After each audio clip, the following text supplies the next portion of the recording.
42 साल पहले 10 दलितों की हत्या।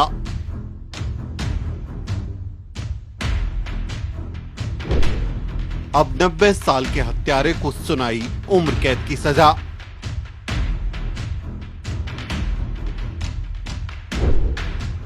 ये न्याय है या कोई मजाक?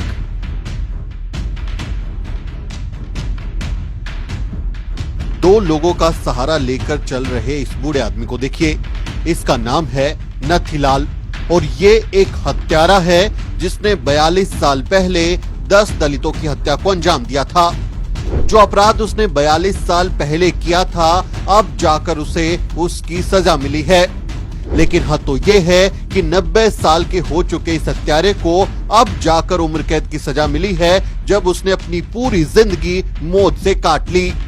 यूपी के फिरोजाबाद में साल 1981 में हुए 10 दलितों की हत्याकांड पर 42 साल बाद फैसला आया है। जिला कोर्ट ने फिरोजाबाद के थाना मक्खनपुर के गांव साडूपुर में हुए इस हत्याकांड के मामले में आरोपी को दोषी मानते हुए उसे आजीवन कैद की सजा सुनाई है। लेकिन दोषी की उम्र इस समय 90 साल है। जेल में जिंदगी काटने के लिए अब भला उसके पास कितने ही दिन बचे हैं? 30 दिसंबर साल 1981 में थाना मक्खनपुर इलाके के गांव साडूपुर में दलित समाज से आने वाले 10 लोगों की हत्या कर दी गई थी। सभी को ताबड़तोड़ फायरिंग करके मौत के घाट उतार दिया गया था। इस दौरान 3 लोग गोली लगने से घायल भी हुए थे। इस हत्याकांड को नथीलाल और उसके साथियों ने अंजाम दिया था। लेकिन बीते 42 साल से कोर्ट में सिर्फ तारीख पर तारीख ही मिलती रही और वारदात के 42 साल बाद कोर्ट ने नथीलाल को आजीवन कारावास की सजा सुनाई। इन 10 दलितों को मौत के घाट उतारने वाले आरोपियों में से 9 आरोपियों की मौत पहले ही हो चुकी है। उन्हें कभी सजा नहीं हुई और वो खुलेआम घूमते घूमते मर गए। इन हत्यारों में से सिर्फ नथीलाल ही जिंदा बचा है, जिसकी उम्र 90 साल के पार हो चुकी है। कोर्ट में पेश केस डायरी के मुताबिक ये जघन्य हत्याकांड जातीय संघर्ष के कारण हुआ था। बताया जाता है कि राशन डीलर द्वारा खाद्य सामग्री न दिए जाने पर जातीय हिंसा भड़क उठी थी। इस वारदात में घायल हुई 85 साल की प्रेमवती का कहना है कि गांव में नथीलाल की राशन की दुकान थी। राशन नहीं देने को लेकर दलित समाज ने कई बार प्रशासन से शिकायत की थी कि उनको राशन की दुकान पर खाद्य सामग्री नहीं दी जाती। इस पर प्रशासन ने एक्शन लेते हुए नथीलाल की दुकान को दूसरी जगह शिफ्ट कर दिया था। इसी बात को लेकर गांव में रंजिश भी बनी रही। प्रेमवती ने आगे कहा कि 30 दिसंबर 1981 की शाम को नथीलाल और उसके साथियों ने मिलकर हथियारों से खुले स्थान पर बैठे दलित समाज पर फायरिंग कर दी और इस घटना को अंजाम दिया। इस हत्याकांड में हरिशंकर, बैकुंठी देवी, कैलाश, प्रेम सिंह, पार्वती, सुख देवी, शीला देवी, सुरेश, सगुणा देवी और चमेली देवी की मौके पर ही मौत हो गई थी, तो वहीं प्रेमवती, सोमवती और सोना घायल हो गई थी। आज से 42 साल पहले जो घटना घटी, उसने दिल्ली तक को हिला कर रख दिया था। खुद तत्कालीन प्रधानमंत्री इंदिरा गांधी ने गांव का दौरा किया था, लेकिन हुआ कुछ भी नहीं। Justice delayed is justice denied, यानी देरी से न्याय मिलना भी अन्याय ही है, उसको न्याय आप नहीं कह सकते।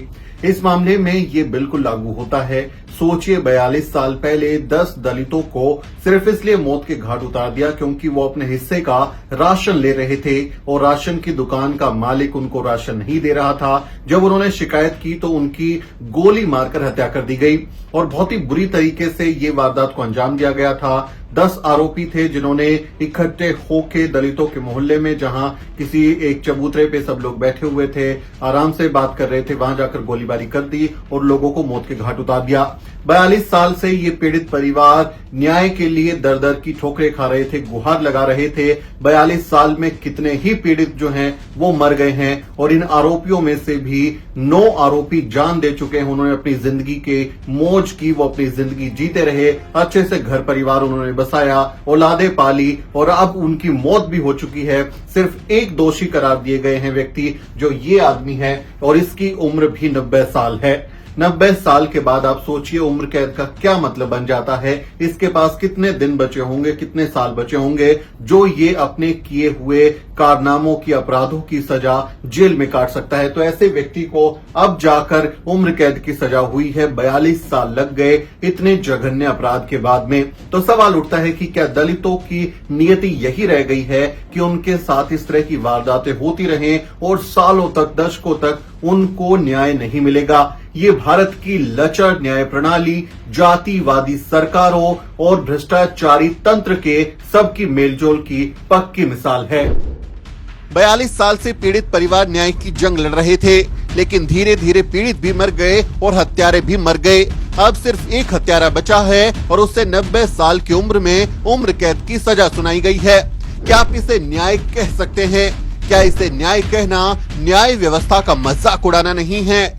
क्या ये दलितों की जान के साथ खिलवाड़ नहीं है? क्या ये नथीलाल जैसे हत्यारों को खुली छूट देना नहीं है? ये वो सवाल है जो हमारे देश के दलित आजादी के अमृत महोत्सव का जश्न मनाते हुए पूछ रहे हैं। 75 साल हो गए आजाद हुए, लेकिन ना ही सरकारें और ना ही सिस्टम दलितों के साथ न्याय कर सका। आज भी दलितों के साथ तमाम तरह की वारदातें होती रहती हैं, लेकिन पीड़ित तड़पते रहते हैं, उन्हें कभी न्याय नहीं मिलता। ये भारत की लचर न्याय प्रणाली पर भी गंभीर सवाल खड़े करता है कि क्यों आखिर न्याय के नाम पर पीड़ितों के साथ मजाक किया जाता है। इस बारे में आपका क्या कहना है, कमेंट करके जरूर लिखें। अगर आप चाहते हैं कि हम आप तक ऐसी जरूरी खबरें पहुंचाते रहें, तो आप हमें सपोर्ट भी कर सकते हैं। चैनल को सब्सक्राइब करना ना भूलें। साथियों, अगर आपको द न्यूज वीक का काम पसंद है और आप चाहते हैं कि हम यूं ही अम्बेडकरवादी पत्रकारिता करते रहें, तो हमारी आर्थिक मदद जरूर करें। आप अपनी स्क्रीन पर दिखाई दे रहे इस QR कोड को स्कैन करें और न्यूज वीक फाउंडेशन के खाते में अपनी दान की राशि भेजें। QR कोड के अलावा आप UPI के जरिए भी मदद कर सकते हैं। आप हमारी UPI ID newsweek@yes bank पर भी मदद भेज सकते हैं। इसके अलावा आप हमारे अकाउंट में भी मदद भेज सकते हैं। खाते का नाम है Newsweek foundation, account number है 02358800000640। IFSC कोड है YesB000235। बैंक का नाम यस बैंक है और ब्रांच है नेहरू पैलेस, दिल्ली। आप डोनेशन के एवज में इनकम टैक्स में भी छूट पा सकते हैं। डोनेशन की रसीद पाने के लिए ट्रांजैक्शन का स्क्रीनशॉट हमें भेजें। टाइप करें डोनेशन स्पेस आपका नाम और हमें 8595794224 पर व्हाट्सएप करें।